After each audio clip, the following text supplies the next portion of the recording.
Bismillahirrahmanirrahim. Assalamualaikum warahmatullahi wabarakatuh.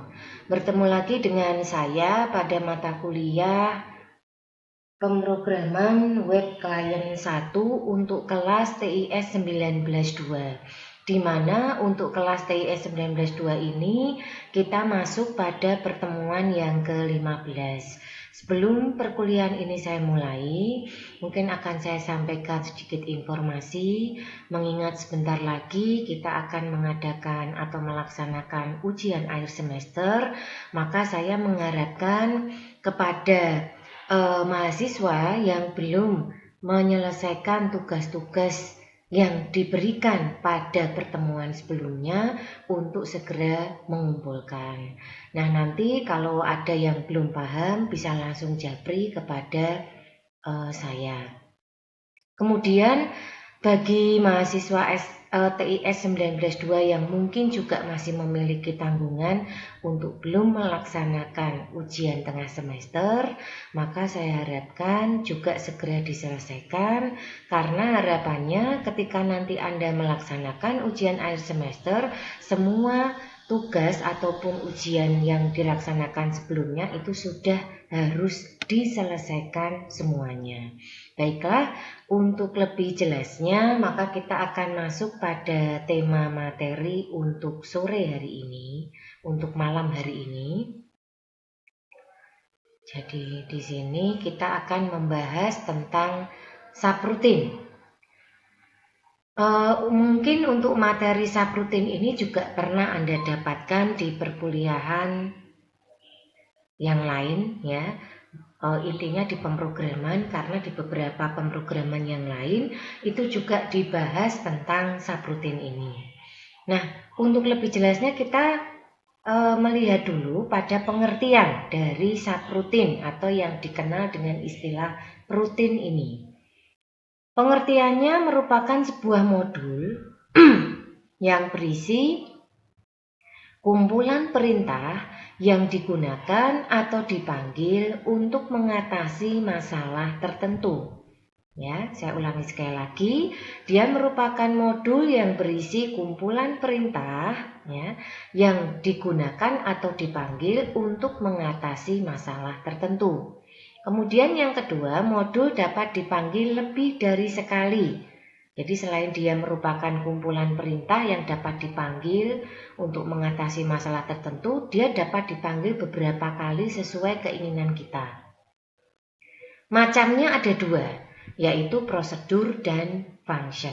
Nah, untuk lebih jelasnya kita akan melihat dulu untuk sintak penulisan dari prosedur subroutine ini. Ya, jadi sintak penulisannya sub nama rutin dalam kurung parameter, statement, and sub. Nah, untuk statement di sini diberikan statement kemudian ada tanda akhirnya S. Di sini dengan pertimbangan jika nanti ditampilkan statement itu bisa lebih dari satu. Jadi mungkin ada statement 1, statement 2, statement 3, dan seterusnya. Nah, itu tadi sintaknya. Sekarang cara memanggil subroutine. Untuk cara memanggil subroutine di sini menggunakan nama call, nama rutin dalam kurung parameternya. Nah, sekarang kita lihat contoh program yang menggunakan subroutine ya. Di sini kita lihat ada program sederhana untuk menghitung luas segitiga.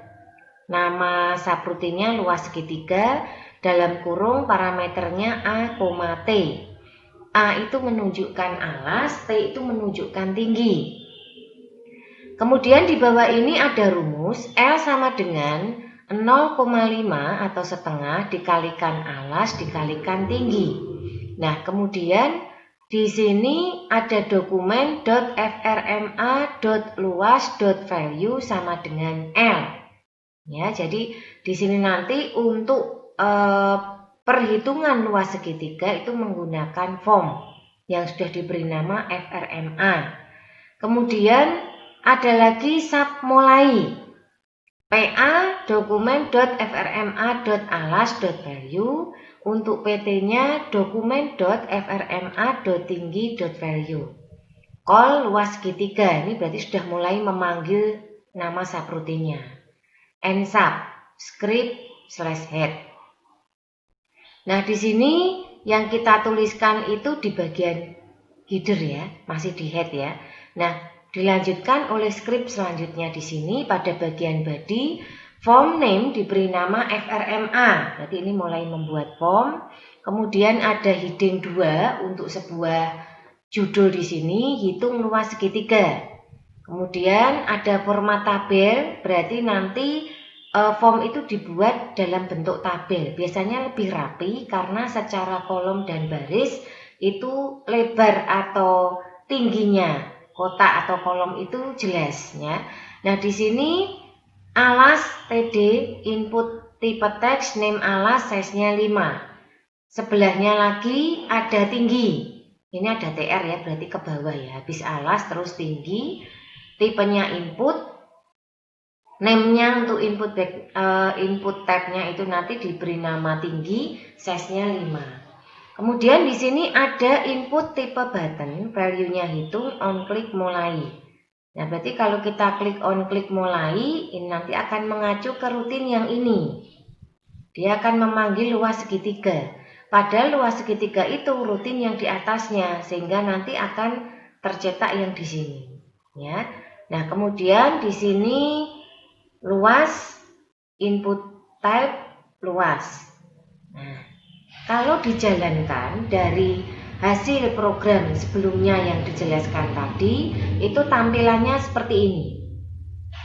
Jadi judul itu luas segitiga itu tampil dari perintah ini, headingnya 2 ya, sehingga menampilkan yang di sini. Nah, kemudian ada alas, ada tinggi, masing-masing ada input teksnya ya di sini. Nah, ada alas, ada tinggi, masing-masing input teks. Nah, di sini. Nah, kemudian kita isikan misal 5 dan 4, terus kita klik hitung. Nah, padahal untuk hitung sendiri, ini tipenya on click. Begitu kita klik button hitung, maka kita akan langsung merujuk pada rutin mulai. Nah, rutin mulainya tadi ada di sini. Otomatis dia akan langsung memanggil luas segitiga. Padahal luas segitiga di sini dirumuskan seperti ini.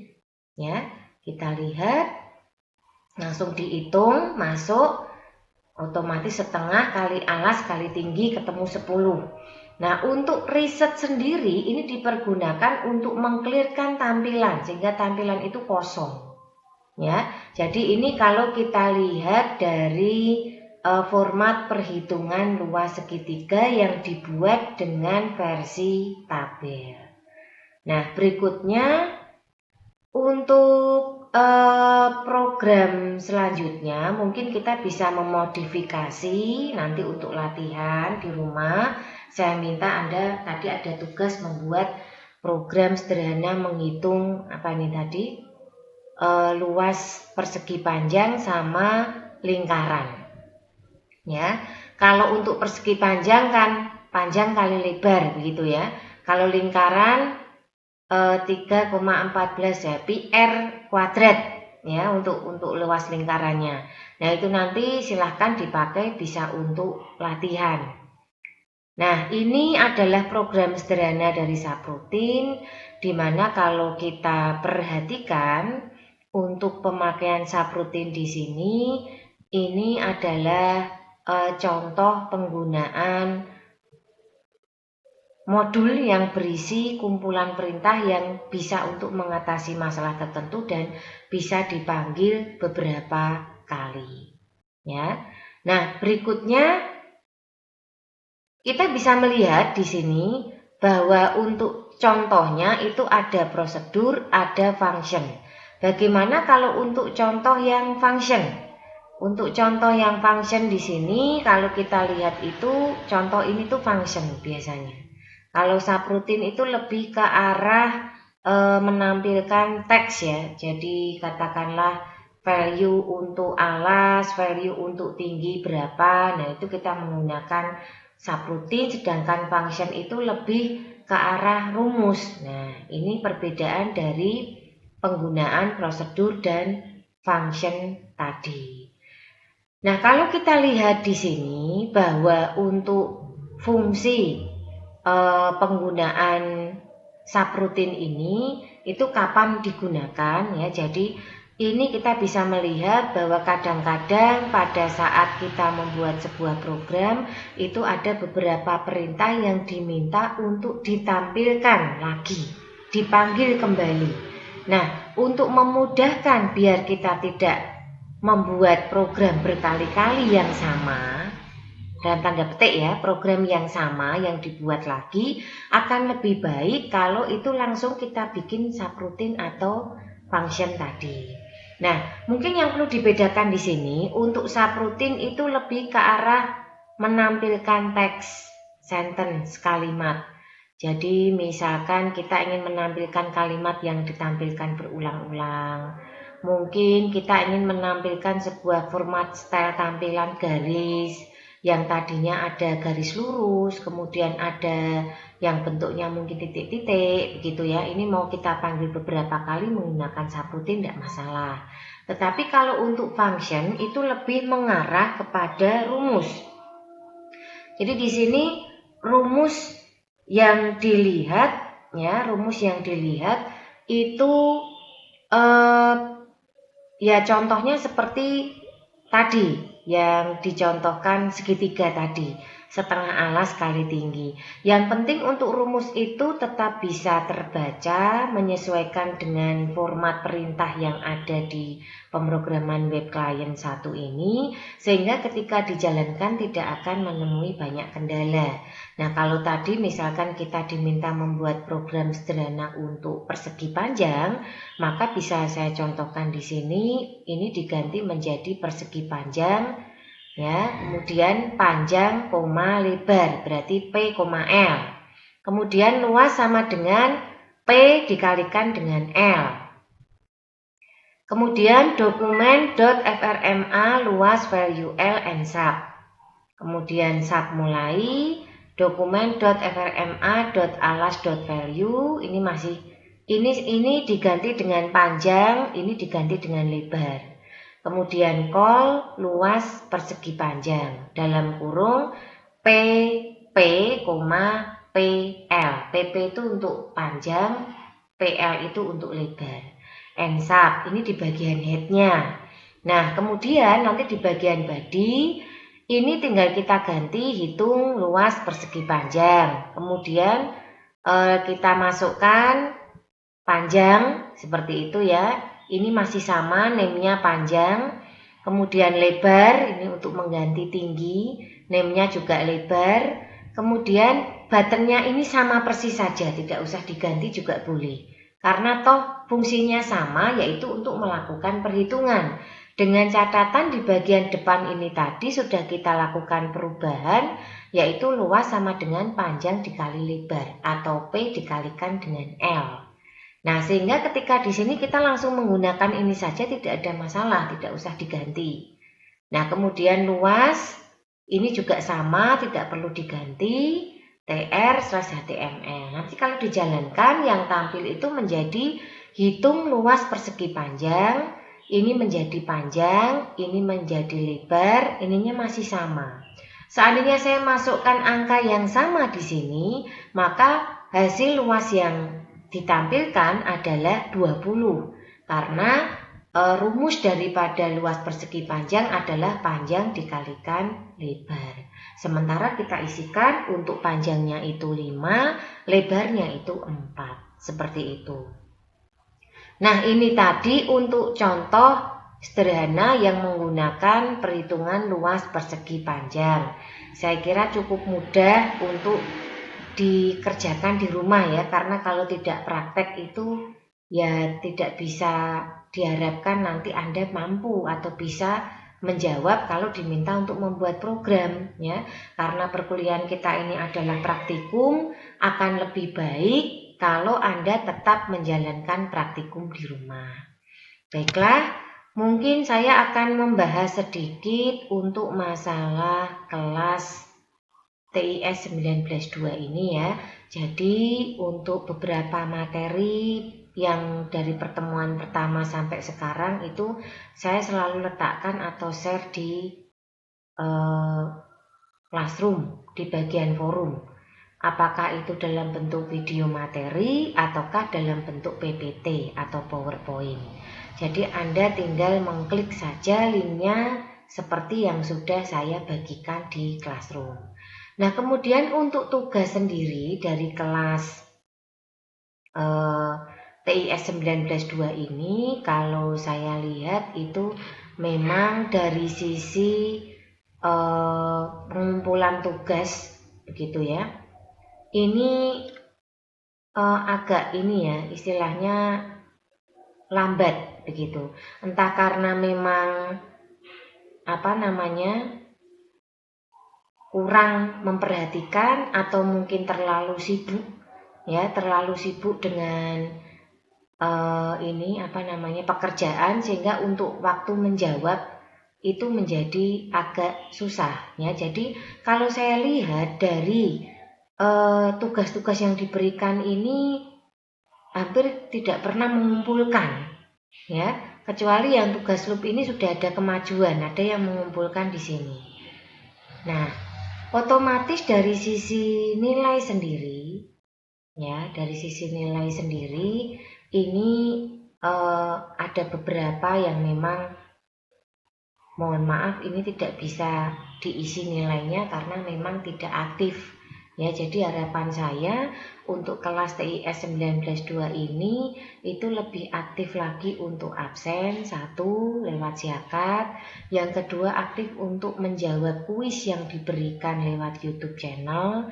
Harapannya Anda itu diminta untuk sedikit banyak paham dari apa yang dijelaskan di video materi. Nah, kalau kita lihat di sini, kita analisa mulai dari Mbak Zahrotul Munfidah ya. Di sini ada satu kuis yang belum dikumpulkan, begitu juga dengan tugasnya. Mas Susilo ada 1 kali, Mas Satria Dava ini malah ada 4 kali ini ya. Mas Oksi ini juga sama 4 kali. Mas Kenny ini ada 3 kali. Nah, nanti coba minta tolong bagi yang mungkin merasa sudah menjawab, silahkan di capture saja yang ada di YouTube channel jawaban Anda, silahkan dikirimkan langsung ke saya ya. Ini tadi untuk yang masih kosong. Kemudian Mas Gilang juga sama, ini masih ada 2, berarti untuk kuis yang kemarin terakhir sama yang tugas untuk minggu ini. Nah, kemudian yang Mbak Francisca di sini ini saya lihat yang paling rajin karena juga sudah terisi semuanya. Sedangkan yang lain ini saya lihat masih banyak yang kosong.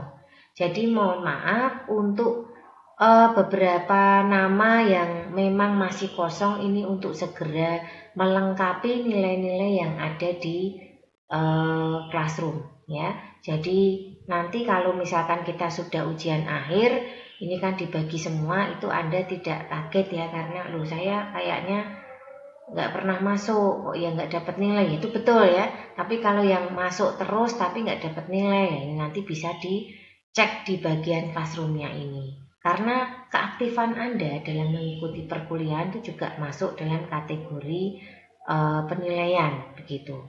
Nah, ini tadi untuk sekilas dari kelas TIS 19+2. Saya harapkan tugas untuk latihan yang di rumah bisa segera dikumpulkan. Kemudian untuk ini pun nanti latihan bisa juga dikerjakan di rumah untuk menambah wawasan Anda dalam praktek ya. Jadi kalau praktek nggak banyak latihan biasanya juga nggak bisa seperti itu ya. Baiklah, untuk berikutnya seperti biasa pada akhir pertemuan itu saya selalu memberikan kuis di sini. Nah, untuk kuis sendiri itu ada 5 pertanyaan yang diberikan kepada kelas TIS 19-2 ini. Yang pertama, sebutkan tema yang dibahas kali ini. Jadi kita dari tadi, dari A sampai Z ini, sudah sejauh ini pada menit kesekian ini, itu kita bicara tentang tema apa. Nah, kemudian yang kedua, apakah pengertian subrutin? Nah, kalau Anda memperhatikan video materi ini dari awal sampai akhir, pasti bisa menjawab. Kemudian yang ketiga, ada berapa contoh program yang diberikan? Silakan dihitung. Saya menjelaskan tadi ada berapa contohnya.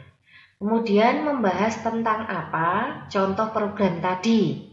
Ya, jadi kita ini yang tadi sudah dijelaskan di awal, kita ngotak-atik tentang logika programnya seperti apa, hasilnya seperti apa, ini membahas tentang apa. Kemudian yang terakhir, sebutkan sintaks dalam memanggil subrutin. Nah, kalau menjawab sintak itu berarti ya harus tepat ya, karena untuk sintak ini tidak boleh diubah-ubah, karena dia sudah menjadi sebuah rumus ya, sebuah rumusan di sini. Nah, mungkin yang perlu dicermati di sini untuk jawaban kuis nanti bisa dijawab di YouTube channel dan biasanya akan langsung saya nilai dan saya jawab. Nah, untuk penilaian per kuis itu sudah ada di sini untuk penilaiannya. Ya, ini sekaligus saya buat untuk tugas kuisnya.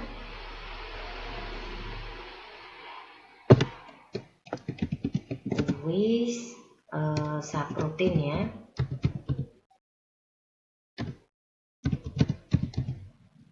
Kemudian petunjuknya dijawab pada YouTube channel. Langsung dinilai. Ya, langsung dinilai di Classroom. Untuk pertanyaan ini ada, untuk pertanyaan ada di bagian akhir PPT. Nah, ini sudah saya siapkan untuk kuis pada malam hari ini, sehingga nanti bagi Anda yang ingin menjawab dari YouTube channel itu bisa langsung saya nilai di kuis subrutinnya. Ya, kemudian untuk tugas loop yang kemarin itu dikumpulkan di sini. Di sini akan kelihatan siapa yang sudah menyerahkan dan siapa yang belum.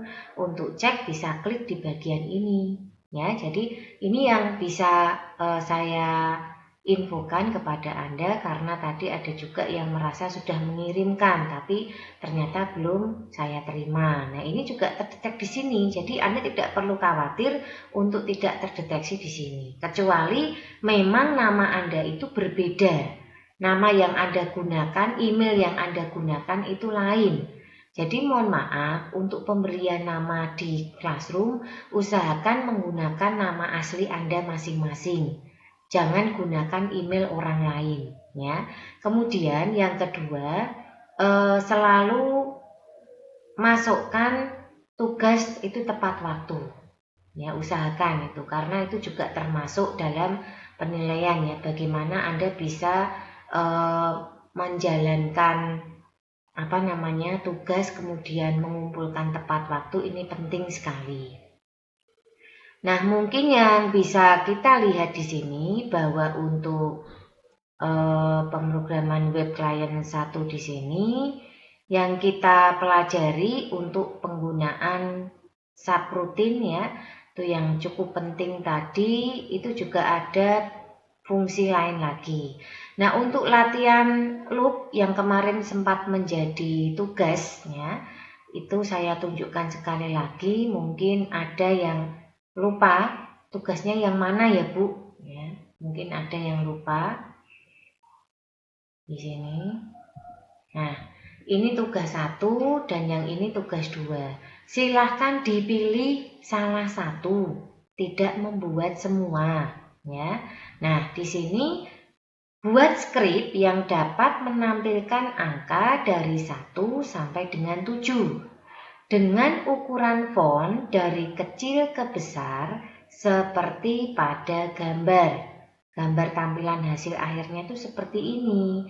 Nah, Anda diminta membuat programnya. Untuk program sendiri, ini sudah pernah dijelaskan di minggu-minggu sebelumnya. Kemudian contoh yang kedua, untuk tugas yang kedua, buat input box password. Jika password bukan teks ini ya, maka password dianggap belum benar dan harus mengisi ulang. Juga diberi kesempatan pengisian password sampai benar. Ini hanya dibatasi 3 kali saja. Nah, misalkan Anda merasa kurang mampu untuk membuat tugas 2, silahkan dipilih saja tugas yang pertama yang mungkin kelihatan lebih simpel dan lebih mudah untuk dikerjakan. Nah, mungkin untuk mereview sedikit ya, contoh-contoh yang kemarin program yang dibuat untuk tugas fungsi loopnya, bahwa pada intinya untuk program perulangan itu ada perulangan do dan ada perulangan dengan for. Untuk do sendiri itu ada 4 jenis ini dengan membedakan pada posisi letak while setelah do dan while setelah loop. Untuk yang jenis ketiga dan keempat meletakkan posisi until setelah do dan setelah loop. Nah, kemudian di sini juga sudah diberikan masing-masing contoh. Yang kedua, perulangan dengan for. Jumlah perulangannya dapat ditentukan. Ada juga istilah for di dalam for ya. Nah, ini contohnya ya, misalkan saja membuat tampilan bilangan cacah seperti ini. Ini angka 1.1, 1.2 itu tampil karena urutan ya. Tampil karena urutan dari ini tadi, for-nya ini. Jadi yang pertama itu 1 to 5 dulu, yang kedua baru 1 to 3. Ya. Nah, jadi bagi yang mungkin lupa ya dengan tugas yang kemarin, ini sudah saya buka kembali. Kalau kemarin mungkin Anda merasa belum paham tugasnya yang mana, itu sudah saya infokan tadi. Jangan lupa sekali lagi dengan kuis subrutin pada malam hari ini. Saya ulangi sekali lagi. Yang pertama, sebutkan tema yang dibahas pada pertemuan malam hari ini. Yang kedua, apakah pengertian dari subrutin? Kemudian yang ketiga, ada berapa contoh program yang diberikan di PowerPoint? Ya, kalau yang belum paham itu, ada berapa program yang dicontohkan yang ditampilkan di PPT. Kemudian pertanyaan yang keempat, membahas tentang apa contoh program tersebut. Ini simpel sekali dan cukup gampang. Kalau sampai nggak bisa jawab, nah ya, jadi diperhatikan dulu, dibaca dulu. Kemudian sebutkan sintaks dalam memanggil subrutin. Untuk sintaks saya kira Anda memang harus sesuai dengan rumusnya, tidak boleh diubah-ubah ya.